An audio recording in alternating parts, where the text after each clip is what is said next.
What's good, YouTube? It's your boy JY. We're here at UK National Championships 2022 with Ben and Connor, and you guys both made top 64. Yeah, top 32. He made top 32. He beat me in top 64.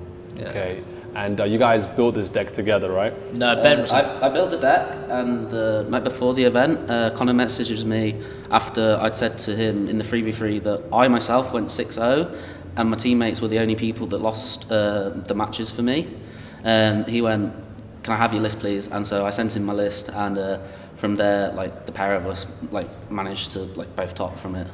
Yeah, so like played so in the 3v3, and it just felt like you had to play too perfect to be able to like have a chance at topping. Like you just punt games like Baxton, and then even when you play perfect, they can just draw like too well. So I wanted a deck that could just auto carry, and this kind of felt like the list. So if you want to get into the main. Yeah. Wait, before we get into it, I want to talk about the backstory. There's some lore. So you guys play each other in Swiss. Yeah. Tell me about that. Who won? He won in Swiss. I side-flighted him twice, but I didn't have to follow up. Yeah. Unfortunately, and like I made a misplay myself in that match, which cost me the game.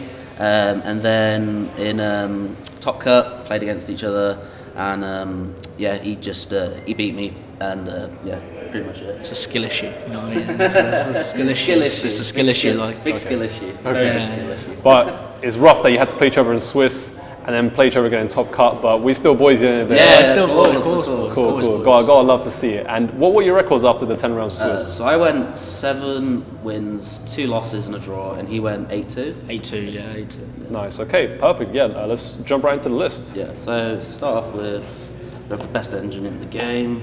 Okay. We love the token as well. Beautiful. Yeah. Shout out to the boy. Shout out to the Shine Ball himself. Like this is standard. Like you just don't need to explain this. Like just get past that. The punk cards.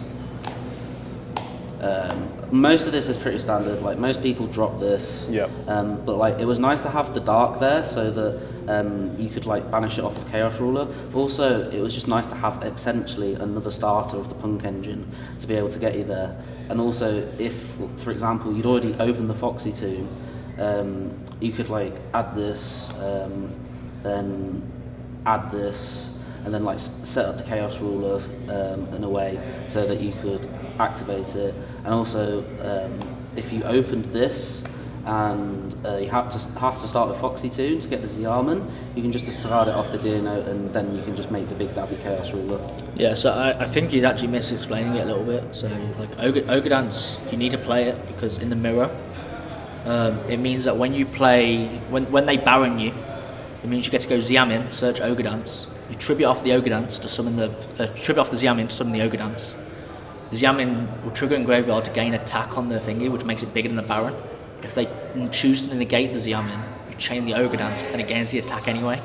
So it means that you have more flexibility through Scythe. It means that when your hands are weaker, when you just have like these one normal summon hands, you need to push the game through Nib.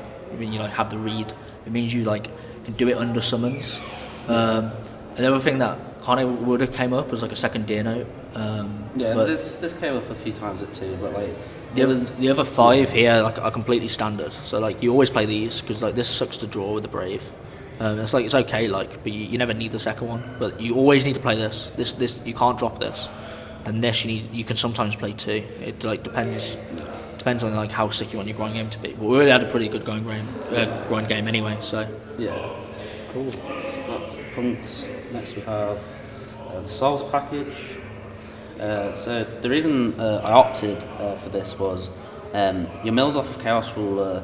You want to a lot of the time, like because most people play like 2 and 2, but like a lot of the time you just wanted to like make sure that your mills off of Chaos Ruler were just always broken, and so like being able to play like 3 means that you're able to essentially always see a Souls, and if needs be, like if so, like in one point in my Swiss, I normal summoned this against Flounder into a barrier statue, drew 2 cards, and then managed to out it the next turn afterwards because I drew into hand traps or into a Faithful Adventurer to then use next turn. Yeah, I have no arguments here really. Instead of playing like a third Souls, you can play right, but it means you're diluting your your lights and darks. Your mills are a bit worse. You don't see Yeah, that. yeah. You can also make an argument for like playing a third illusion for that reason, like being able to hit. Like you have 6 cards to hit, you're like 50 cards out your deck, so like you're looking at like 44% to hit. So it's pretty sound like. But yeah, and it's also really good because it means you get to make Herald as well. And that just means that you win the game if you Herald. Like they can't drop it, and it just pushes through. The amount of games you lock with Herald is just ridiculous. Yeah, anytime you something Herald and you Siphon, it's an auto win. It's actually an auto win. They never win. So yeah, we can go into the Rose Dragons. Yeah, so the 2 roses and the spell will come later. Yeah, you just play this. It's just too much value off Yeah, standard. Yeah. And then Jet just. Then we have the brick. Well, I say the bricks. The 1 card pieces is, Jet, the card that should never have come back. Snow, again, another card that shouldn't have come back. This should be banned, and then just engine requirement. This should just have never been. No, I think Jet's fine. I mean, Scythe should have just never been. Scythe's too good. So I played 8 mirrors over the 2 days. 8 mirrors. I played 8. Well, it wasn't quite like this build, but it was like the Sangan 44 card build. Right. But it's essentially the same thing. Hani's build, yeah. Hani's build without the grind game, and it just it always felt icky when you like. I think we had a really good matchup versus it because of the Eldlich cards, but like Scythe, it's just like Like if you opened the Eldlich cards into the Scythe, you just grinded them out and won through that. Yeah, in the 8 mirrors, I lost 5 die rolls. Wow. And a lot of those games I was 2-0 in, like going second both times. So I think we have a good matchup versus like the Sangan build because of that reason. But yeah, Scythe's just a problem. Snow's fine, and so's Jet really. And then we just got a bunch of hand traps. Lots of hand traps. Okay. And then 1 Ghost Ogre and 1 Token Collector. Okay. So my reasoning behind this, Team Gym released their version of the deck, I believe Monday, and I saw it. I started testing it from there, and a lot of the times I found that the second Ghost Ogre was kind of like dead. But then, like after this weekend, this probably should have been the second Ghost Ogre because Ghost Ogre outperformed against all the adventure decks. Just like absolutely dominated them.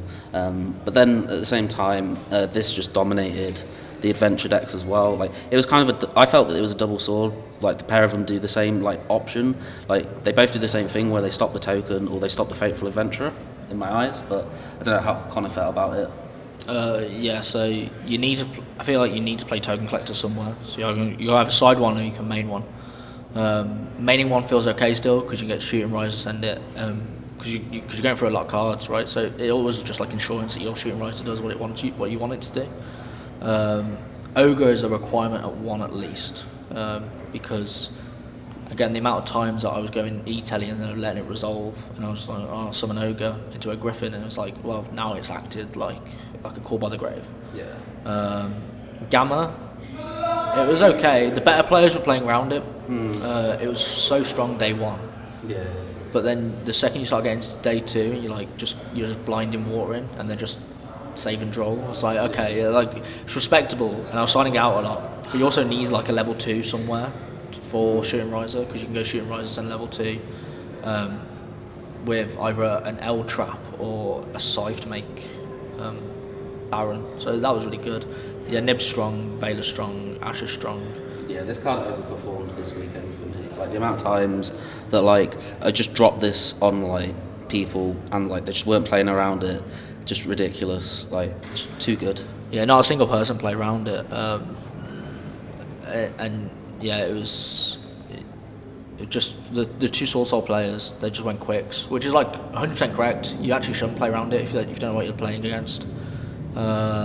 Or some people do know what they're playing against, and they get told wrong, and they play into it anyway. But yeah, it's fine. You can probably play more, but just finding the space for more. Okay. Exactly. Cool. Then we play the good adventure spells. Yep. Not much to say about this. All standard stuff. We played 2 Eldlich. Okay. Reason behind 2 is like it's kind of a bit meh, like opening multiple, and like you don't get the effect off of it as well if like you mill it. So like it's just kind of there like extra, but it's also just really good just to add the Eldlich pieces. You should put the rest of the Eldlich up as well. Yeah, and explain it all together. Okay. So, There's all the traps. That's 3 Sanguine. So it's 3 Sanguine, 1 Haquero, 3 Conquistador. Yeah. So this deck's very similar to the Sai vs Eldlich deck. But the only the very big difference between this and the Sai vs deck is that you don't have DPE. So before, this card, when you have DPE in your deck, is absurd because you search for the gold trap, and then end phase you pop this. Yeah, you so send another gold trap, Yeah. and then that's your full engine, right? So this is like 1 card Eldlich engine. With this deck, you don't have that. The only way you kind of have that with this card is if you go Scythe Sword in graveyard, you have Baron up, so you can go Baron that Scythe from that way, and then your Hulk can pop this. But that's like so much worse, and it's like this card is just like I don't feel like this was required. I actually just ended up siding out a lot and just keeping this. So I think in the future I'd probably play a second Hulk over like these two, and like play another hand trap or something, because I actually rather just pitch a gold trap because it does the same thing. And I actually found that like this was just a bit icky. There was times where it was like amazing when you open souls, but then like there was other times where like you just kind of saw it and it was like, okay, this is cool, like it does get you there, but like it doesn't necessarily like solve the issue that you're having. Yeah, I just don't think it improved the quality of my hands at all, really. Like other than like souls. When you saw it with souls, it was insane. If you didn't see it with souls, it was just kind of okay. Yeah, it's too high rolled though, so I just didn't like it. That's then we played 3 droplets, just very standard, and 3 telly. You know, drawing this plus right virus here is just ridiculous. Yeah. Like just full combo. And then the last. This card's actually mental. This card is absurd. This card should never have been put back to 3, like at all. This card is absurd. It's too good. It'll go to 1 eventually again. Cool by foolish, just broken cards. Cheeky banless prediction, yeah? Yeah, like this card cannot stay at 3. Like it's the fact it went to 1 in Cosmo format for that reason, and now it's back at 3 with the P.u.n.k edge. After Euros, this card will be at 1. Yeah. Okay. Easily. And then the brick, you have to play for the rose stuff. Yeah. No, this card's sick. He's not giving this card enough credit. The amount of times that I normal summoned Rox Rose, searched this, and that was full combo. It's like he's not giving enough credit. But, Fair. That's fair. yeah. So we're going to The extra anima, the dark charmers, the combo. Yep. Should be banned. Unicorn, Celine, and Access. Yep. All standard. Like you can argue to not play this, but because you play so many attributes, or you play the best 2 attributes in like the game currently, it's just wrong to not play both of them. Yeah, I agree. so something else you can play. You can play Ussa instead, or in addition, because Ussa means that you can take their punk stuff. Yeah. Also, the other thing is because I'm going to give Which attribute is that one? the Earth one. The Earth one, okay. Earth one, yeah, it's still their Earth guys. For the token, right? Yeah, with the right token and with your punk stuff as well. Yeah, So yeah. like it helps. Free coaching tip: if you nib them in an extra monster zone, summon this there, take and attack for game. Yeah. Yeah. Also, play around it, because Yeah, play around it. People- Yeah. Like thank The you. amount of times that like people just didn't play around this card was just ridiculous. Yeah. Like it just won so many games from people just not playing around it. Euros, it will never come up. But The UK apart from Nets, nib. Euros back to Karibo. Yeah, we're like, but like Maybe. we're in the streets here. Last You know of what the I mean? weeks. Then the combo piece, Herald, Riser, God card, Yeah. Baron. I love Villain 5, it's so sick. Exactly. Baron, Hot Red, and the MVP actually against a lot of decks. Like Yeah. just summoning this and just attacking over. Like people playing Despia play it where they put the fusions in attack. And like if you can bait out the Mirror Jade, you just summon this like once they've like burnt you for loads, and you just steal the game just from this card. Like it Nice. just overperforms. Yeah. Awesome. Yeah, that card's kind of disgusting, you know. It's like it's just too big, and like even when you summon it, you don't have to do anything. You're allowed just to go. You don't have to attack. You can just go stop battle phase, gain the attack, pass. Then they can't out it. Yeah. And then like in their battle phase, gain more attack. Yeah. Go again. Your battle phase, gain attack for game. Yeah, And you you have to only- wall yeah, up, yeah. and it means that like you just start living, and also like if you've paid for Punk already, then it's already unaffected. The amount of times that if they have nib, you're allowed to just make it, and then like nib is just way worse now because it's just not tributing over the Psychic End Punisher. So yeah, that card's really good. Yeah, it's really, really good. So felt like having a second access code. Yeah. Awesome. Then the side deck, we'll go over these last. Free draw. Yep. Card was awful. It was really bad, yeah? I found it was fine. A lot of the times people just weren't playing around it, and the amount of times that you just like draw them, they just instantly lose, like because they just weren't playing around it, was just ridiculous. It was okay. Yeah, it was fine, but like the times where I drolled them, it always felt sketchy, and the reason why it didn't felt sketchy is because I had the second hand trap. But it felt like it could have been any other hand trap. Yeah. Like so, yeah. I didn't like draw for that reason. It's also not very good into sword because they go quick smoky. They're doing everything anyway. So Yeah, but that's the one matchup. Then we played. So that one Cosmic 3-twin. Yeah, just like they've served all the same purpose as mine outs and like just back row hate and also the reboot.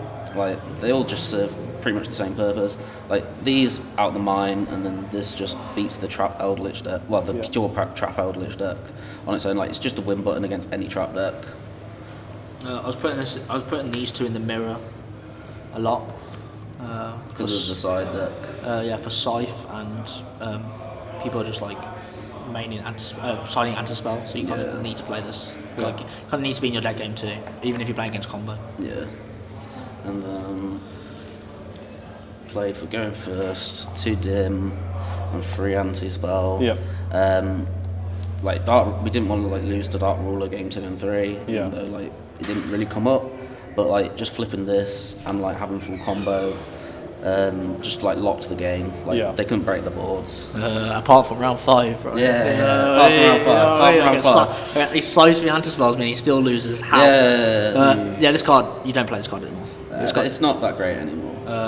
Especially, it was like it's sick. Obviously, it's sick versus Sword Soul. I played zero Despia throughout the whole of the event. And then versus the P.u.n.k deck, they just don't care. They actually just don't care. Just kill you. And the only times you win because of this is when you've made like a weak board. But for that reason, it could be like a different like go first card, or it could be more go second cards for combo. And then the final 2 cards, we played 2 cards different inside. So I played Harpies and Token Collector, and the reason why was because like I always felt like having the second Token Collector came up a lot against like Sword Soul and even the Right Varamir decks. And then like just having that extra back row removal that is like Harpies Feather Duster, just being able to activate it and just like clear it all was just like phenomenal a lot of the time. And yeah, I think these were fine for me, but like Connor obviously plays 2 card decks. Yes, I think this was wrong, playing a second collector. I think it's like you're making a statement that it's worth playing more, but you're not playing 3, which I actually just feel is incorrect because it doesn't have a high enough impact in the mirror. It's okay, like you'd rather have it than not, but it doesn't have like that high of an impact. So I just felt like it wasn't worth playing a second. And then Duster, I just don't like Duster. Like Duster, it's a bit irrelevant. Like the only advantage you have with Duster over Storm is you can top deck it, but like the game's over. Like if you're top decking it, you've either lost or you won. So the only difference I played was 2 Storm because I respected Flunder a little bit. Like there were one Flunder was like XO after first after Swiss, yeah. First after Swiss, yeah. So like Flunder can steal games, and I feel like when you're playing 60 card piles, especially from like the Cyverse deck, you need to be playing a lot more spell and trap removal than what you usually play. Yeah. Because if you queue against Eldlich, you've only got 4 spell trap removal and 60. Yeah, no, that's tough. It can be rough. That's tough. So yeah, this was definitely good. The overlap with Flunder just meant like this was always going to be played over this for me. And then probably if I take out D-Barrow, I'll probably put a 3rd in. But like I like D-Barrow. Like I like siding in the 5. But like I think more time and especially after how like this event evolves and whenever we get Euros, I think the side deck could definitely just change, and I think these are definitely like the correct call. Okay. Absolutely. I think those were better in like hindsight, but like at the same time, like we don't. I don't personally like. I felt these were fine on my behalf, but like I would take Connor's word on playing these like now because like it should be better. Yeah. I just think it's better than playing harpies. I never like harpies. That's fair. Yeah. Cool. Awesome, man. Thank you guys for the profile. Any shout-outs, any last words? Do you want to go first for your shout-outs? First of all, we should shout out Luke Delaney. Yeah, can't forget that. Shout out Luke Delaney. Shout out Luke Delaney. No other reason other than he wants a shout out. All right, shout out to Luke. I heard there's a situation with a bottle. Doesn't matter. You first. Yeah, so shout out to Chinwagon. Obviously the most prestigious chat. Degenerate. all in UK. Shout out to the boys in Chinwagon. Shout out to Ethan Spedding for just bunking. It was sick. Shout out for the rest of the boys. Jack Warner lending me cards. Greg Johnston lending me cards. Lewis Folks, although he's very slow. Smoke. Right. So my shout outs. I'm going to shout out my local store, Income Gaming. Great store. Lots of friendly people. Also want to shout out a few others. Shout out to Luke Bennett, who's in top 16 currently. Shout out to Luke. Straight out the OCG. Coming back straight from OCG, and he's got his first top. Apparently I've heard he's just got knocked out. Unfortunately. Rough. Oh well, but like still shout out to Luke. Good job, Luke. Shout out to Connor Dwyer, Victoria Bettany. Shout out again, like similar people to Connor said, like Jack Borner, Greg Johnston. Also shout out Dale Hawks and Mel. Happy wedding anniversary to you both. Hey. Look at Lovebirds here. Hey. Also shout out to Ben Lovell as he's just walking in. But yeah, no, it's a great event. Can't deny anything about it. Really fun. Ben wants to shout at me for swifting him twice. Yeah, shout out to Connor for beating me twice. Smoke. Fair. Shout out to Connor for beating me twice. Can't deny that.